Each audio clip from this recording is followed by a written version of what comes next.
हरये परमात्मने प्रणतक्लेशनाशाय गोविन्दाय नमो नमः। ॐ श्री परमात्मने नमः। ॐ श्री परमात्मने नमः। ॐ श्री परमात्मने नमः। सदन की गरिमा बढ़ाते हुए प्रदेश के कर्मयोगी और अनेक अनेक प्रकार के प्रकल्पों को सफलतापूर्वक चलाने वाले विख्यात हमारे मुख्यमंत्री मनोहर लाल जी और इस मंच पर विराजमान सभी अधिकारीगण और उपस्थित हरियाणा के स्वप्नदर्शी सभी महानुभाव, बड़ा ही आनंद का विषय है। जिस तरह से इतने समय से मैं यहाँ बैठा हुआ देख रहा था, बहुत कुछ आपसे कहा गया है और बड़े सारे संकल्पों को पूर्ण करने के लिए जो कार्य हुए हैं, निश्चित रूप से वंदनीय है, प्रशंसनीय है, श्लाघनीय है। साधारण कार्य नहीं है यह कार्य व्यक्ति के अंदर छिपी हुई शक्ति को जागृत करने के लिए, उनको यह बोध कराने के लिए कि आप क्या हैं और क्या कर सकते हैं और इस पृथ्वी ग्रह पर आपके होने का अर्थ क्या है, इसकी जागृति देने के लिए जो यह कार्यक्रम चलाया जा रहा है, यह निश्चित रूप से प्रशंसनीय है। और इसलिए भी बहुत पहले हम लोग गुजरात के मुख्यमंत्री थे जब नरेंद्र भाई मोदी, उस समय उनका इस संकल्प को वहां पूरा होते हुए देखते थे। लेकिन जब से वो प्रधानमंत्री बने, उन्होंने भी, क्योंकि स्वयं भी एक कर्मयोगी हैं, तो उन्होंने एक और कर्मयोगी को चुना और एक ऐसे प्रदेश के लिए प्रेरणा दी जिस प्रदेश में योगेश्वर सभी बधाई के पात्र हैं। और मैं बहुत बहुत शुभकामना देता हूं आप सभी के लिए। बहुत बड़ा कार्य आप लोग कर रहे हैं। लेकिन जब कर्मयोग की बात हो रही है और हमारे हाथ ताली में भी इस तरह उठे कि हम जैसे कहीं हाथ में चोट ना लग जाए, थोड़ा उत्साह दिखाई देना चाहिए। और फिर ऐसे हमारे त्यागी और सेवा को समर्पित जिन्होंने, चाहूंगा, कर्मयोगी कौन, कर्मयोगी क्यों, कर्मयोगी क्या करे, कर्मयोगी की आवश्यकता क्या है, बहुत कुछ। इसमें भड़काऊ नहीं होना चाहिए, सत्य से जुड़ा हुआ लेकिन प्यारा हो। और तुम्हारे बोलने में तुम्हारा स्वाध्याय, तुम्हारा आत्मचिंतन और तुम्हारे ग्रंथों के संदेश और तुम्हारा आदर्श छिपा हुआ होना चाहिए। क्योंकि जब भी आप बोलते हैं, अपने खून और अपने खानदान का परिचय देते हैं। तुम्हारा बोलना दिलों में उतरे, दिलों से तुम ना उतर जाओ, इस बात का हमेशा ध्यान रखिए। और उन्होंने इस बात पर भी बल दिया कि जब आप किसी मानसिक तप से जुड़े हुए होते हैं, तब क्या, मन प्रसाद सौम्यत्वम मौनम आत्मनिग्रह, प्रसन्नता से भरा हुआ चेहरा, शांत और संतुलित मन, मौन, कम बोलना, आत्म विनिग्रह और स्वयं पर नियंत्रण, भाव संशुद्धि, अपनी भावनाओं पर, अपनी इमोशंस पर काबू पा सकें। एक ऐसा व्यक्तित्व तुम्हारा बने कि जिससे तुम स्वयं में भी सफल इंसान हो सके। याद रखिए कि सफल व्यक्ति सफल लोगों के बीच बैठता है और सफल व्यक्ति अपने आप में एक परिचय बन जाता है। सफल लोगों के पास सफल लोग आते हैं, सफलता अपने आप में एक आकर्षण बनती है। जिस दिन आप सफल हो जाते हैं, उस दिन आपके पास में एक आत्मविश्वास अपने आप आ जाता है। जो आपसे बहुत दूर रहते हैं वो भी आपके पास आने लग जाते हैं, दूर का रिश्तेदार भी आपको बहुत नजदीक का बताने लग जाता है, और जब आप असफल होते हैं तो नजदीक वाले भी आपको दूर का रिश्तेदार बताने लगते हैं। लेकिन सफलता केवल मात्र बाहरी किसी पद के कारण आपको मिल जाए वो अधिक देर तक नहीं टिकती। याद रखिए कि सर्टिफिकेट से नौकरी मिल सकती है, टिकेगी नहीं, टिकेगी व्यवहार से, टिकेगी भीतर के गुण से, भीतर की गुणवत्ता से। इसलिए पूरी दुनिया में जितने भी प्रयोग अब हो रहे हैं, चाहे अब तक स्कूलों और कॉलेजों में आईक्यू लेवल को बढ़ाने की बहुत सारी चेष्टाएं हुई, अब आईक्यू के साथ में ईक्यू लेवल से लेकर के AQ level, SQ level, RQ level, अनेक तरह के लेवल पर बात हो रही है। यहां तक बात की जाती है कि जब आपके सामने कठिन परिस्थितियां होती हैं तो उस समय आप किस तरह से रिएक्ट करते हैं। इसी को तो एडवर्सिटी कोटिएंट बोलते हैं कि आपके सामने कठिन परिस्थिति हो उस समय आप किस तरह उसका सामना करते हैं। इसलिए एक कर्मयोगी व्यक्ति के जीवन का ये संपूर्ण रूप है।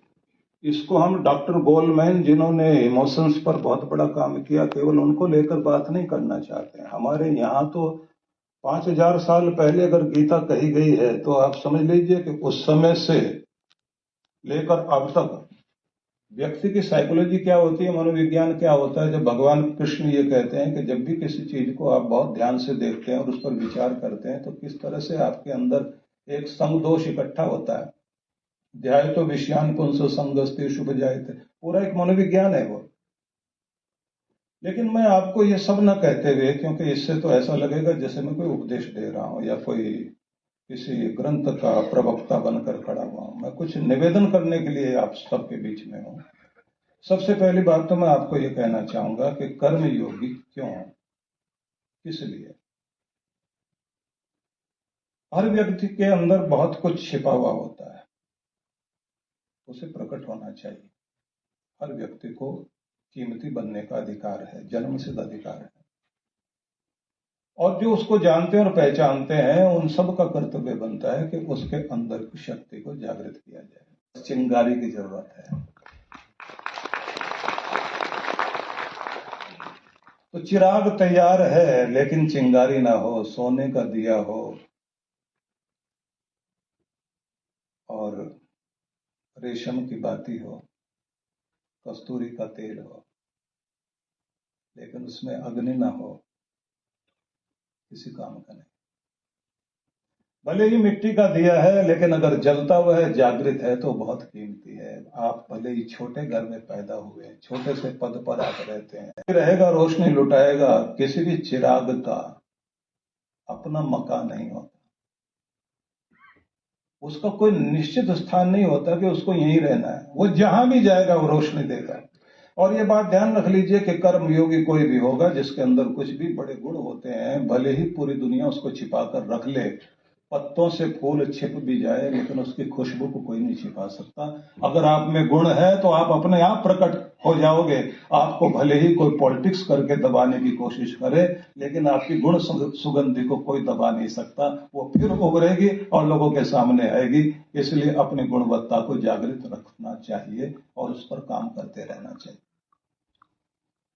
निवेदन ये भी करना चाहता हूं आपको कि कर्मयोगी होने के लिए क्यों बने और किस लिए और इसकी आवश्यकता क्या है, तो सबसे पहले तो यही बताना चाहूंगा क्योंकि आपको जागृत होना चाहिए, क्योंकि आप जागृति के लिए बने हैं। आप इस धरती में, हर पत्थर में अग्नि तो होती है, जगाने वाली शक्ति की जरूरत पड़ती है। और मनुष्य की एक यही कमजोरी है कि प्रत्येक छोटे से बच्चे को भी अगर उसकी माँ भाषा नहीं सिखाएगी तो वो भाषा बोल नहीं सकेगा। हमको कुछ पढ़ाया नहीं जाएगा, हम कुछ भी नहीं बन सकेंगे। हमसे कुछ कराया नहीं जाएगा, हम कुछ भी कर नहीं सकेंगे। इसलिए हम लोगों को हर समय प्रेरणा की और किसी समझाने वाले की, किसी गुरु की, किसी शिक्षक की आवश्यकता हर पल पड़ती है। इसलिए हम लोग किसी का अनुकरण करते हैं, किसी के अनुसरण रहते हैं, और किसी के हम जो आपका विस्तार है उसी में आपका सुख छुपा हुआ है। ना अल्पे सुखम अस्ति, आपके छोटेपन में आपका सुख नहीं है। आपके ऊंचे उठने में ही, आपकी तरक्की में ही आपका आनंद छिपा हुआ है। और हर आदमी अपने आनंद को खोज रहा है। आप छोटे बने रहें, आप सिकुड़ते रहें, क्योंकि दुख आदमी को रिड्यूस करता है, सुख आदमी को उभारता है। तो इसलिए आपके पास में आपके विकास की शिखर ढूंढना चाहिए जिस पर उसको चढ़ना चाहिए। नहीं ढूंढेंगे तलेठी में खो जाएंगे। इसलिए अपना पहाड़ चुनिए, उस पहाड़ का शिखर चुनिए कि यहां मैंने पहुंचना है। क्या करें उसके लिए? मैं निवेदन करूंगा सभी से, एक ड्रीम बुक रखिए अपने पास। आपकी जो डायरी है उसको मैं ड्रीम बुक बोलता हूं। उसके ऑड इवन पेजेज पर कुछ आप लिखना शुरू करिए। आपको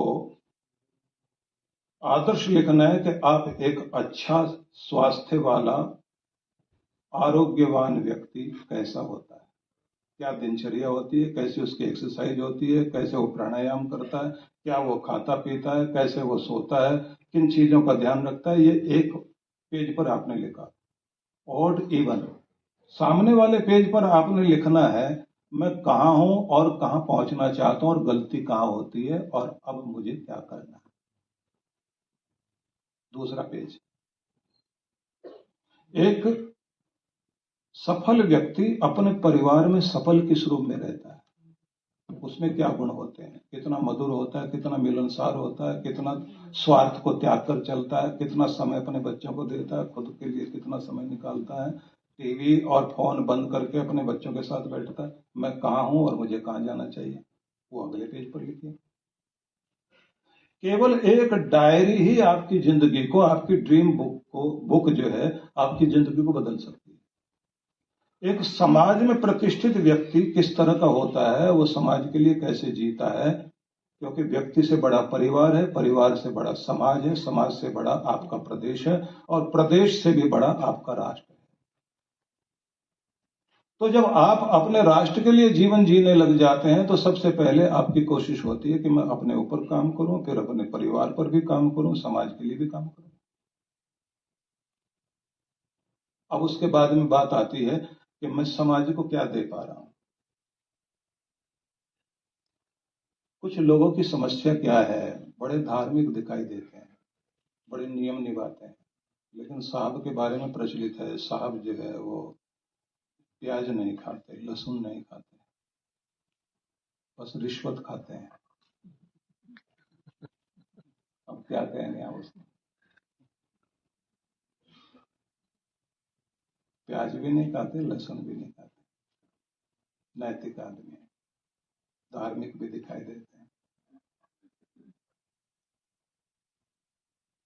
एक मजाक हरियाणा में चलती है, किसी पेड़ के ऊपर बैठा हुआ एक बच्चा स्कूल बैग में बहुत सारे आम तोड़ तोड़ कर डाल रहा था। माली आया और उसने आकर उसको डांटना शुरू किया, भूखा है क्या, एक दो खा सकता है, थैला भी भरने लगा, नीचे उतर, तेरे घर लेकर चलता हूँ, तेरे माता पिता को बताता हूँ, डांट पड़ेगी। बच्चा नीचे उतर आया, माली ने डांटना शुरू कर दिया, इतना क्या अभाव है जिंदगी में कि तू थैला भरता जा रहा है, एक हाथ तोड़ लेता तब भी चल जाता, तुम्हारे पिताजी के पास लेकर चलूंगा, डांट पड़ेगी। बच्चा बोला, पिताजी घर पर नहीं मिलने वाले। बोले कहाँ है? बोले दूसरे पेड़ पर, वो भी बैठे हुए वही करवा रहे हैं। अब माली उसकी तरफ देख करके कहता है, मुझे लगता था कि अभाव के कारण चोरी हो रही। अब समझ में आया, अभाव के कारण नहीं हो रही, स्वभाव के कारण चोरी हो रही है, क्योंकि तुम्हारे घर में आदत पड़ गई है चोरी करने की, और तुम्हारा घर भी धन से भर दिया जाए तब भी तुम चोर ही रहोगे, क्योंकि स्वभाव में चोरी आ गई है। इसलिए ये कर्म योग आपको सिखाता है कि स्वभाव में क्या गुण आना चाहिए, कर्म योग आपके स्वभाव में आना चाहिए, तब आपका जीवन कर्म योगी बनता है। नहीं तो करोड़पति भी हो जाएंगे तो हमारे जीवन में चोरी जाएगी नहीं, बेईमानी जाएगी नहीं। और मैं समझता हूं इस बात पे सबसे ज्यादा ताली बजनी चाहिए थी, और इसी बात पर आपने मुझे लगता है ज्यादा सीरियस है।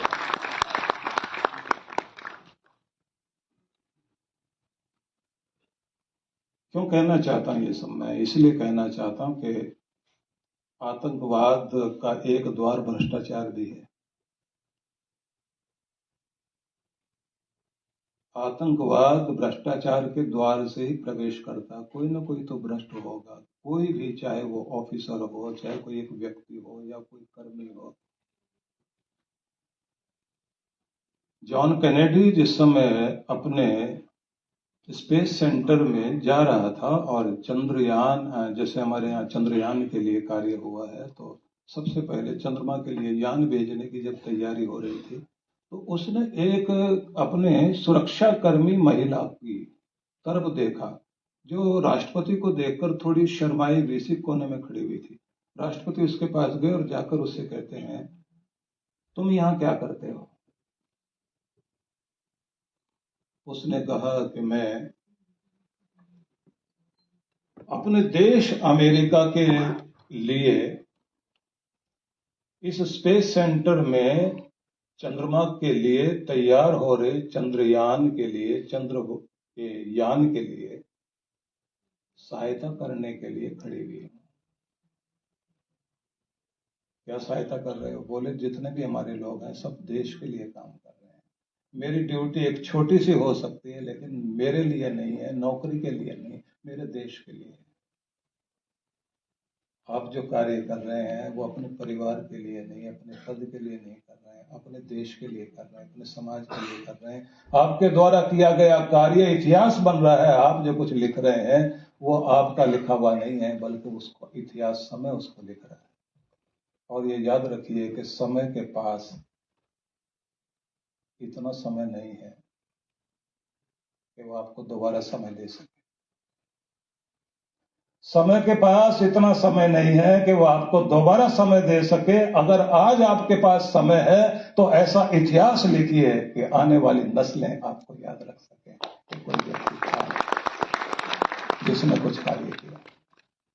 सिंहासन पर बैठने से कोई सिंह नहीं हो जाता। सिंह जहां बैठता है वहीं सिंहासन हो जाता है। अगर आप में गुण है, आप में गरिमा है, आप में कोई विशेषता है, आप जहां बैठेंगे, जो भी छोटा भी कार्य कर रहे होंगे वो भी एक शेर के बराबर होगा। इसलिए जहां पर भी आप हैं अपना परिचय दीजिए। पता लगना चाहिए कि आप वहां पहुंच गए। अगर आपका स्थान परिवर्तन भी हो जाता, पद परिवर्तन भी हो जाता, पता लग जाना चाहिए लोगों को कि साहब वहां पहुंच गए हैं, और वहां की खुशबू और वहां का उजाला यहां तक पहुंचने लग गया। ये जागृति हमारे भीतर अपने आप आनी चाहिए। अभी हमारे कुछ प्रवक्ता बोल रहे थे, चंद्रलेखा जी भी कुछ उद्बोधन दे रही थी, और हमारे चीफ सेक्रेटरी साहब प्लेटो की बात कर रहे थे। तो मुझे प्लेटो का एक, उनकी मजाक ही है लेकिन सच है, उन्होंने एक लिखा वाक्य है कि यदि किसी आदमी के हाथ में कोई एक ऐसा गैजेट आ जाए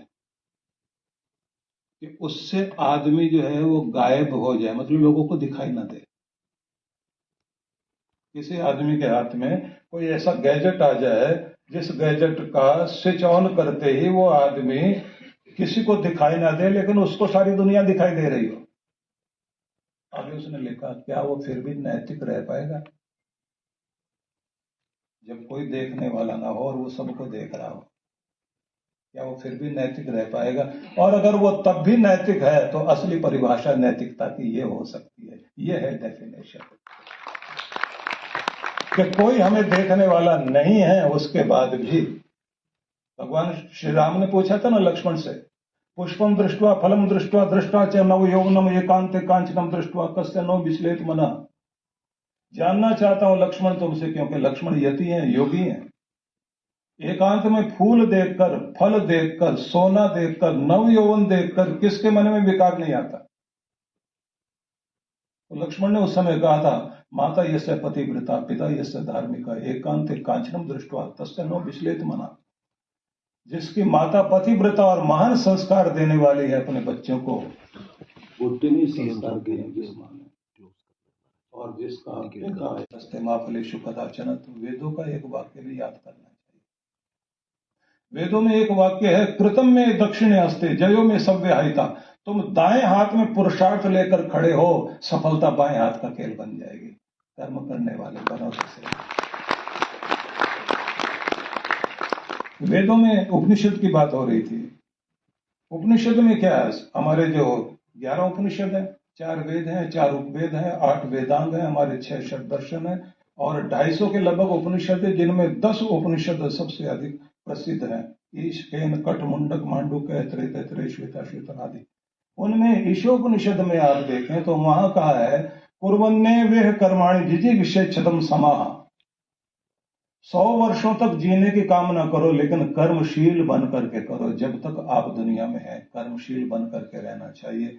और हमारे देश में 10,000 साल पहले के उद्दालक ऋषि हुए थे, जिन्होंने जनक के दरबार में एक संदेश दिया था बड़ा विचित्र, जिसका सार बताता हूं आपको, क्योंकि मैं संपन्न कर रहा हूं। उन्होंने कहा था कि हर दिन को इस तरह बिताओ कि रात को चैन की नींद सो सको। हर दिन इस तरह बिताओ कि रात को चैन की नींद सो सको, और हर रात इस तरह बिताओ कि जागो तो चेहरे पर ताजगी हो।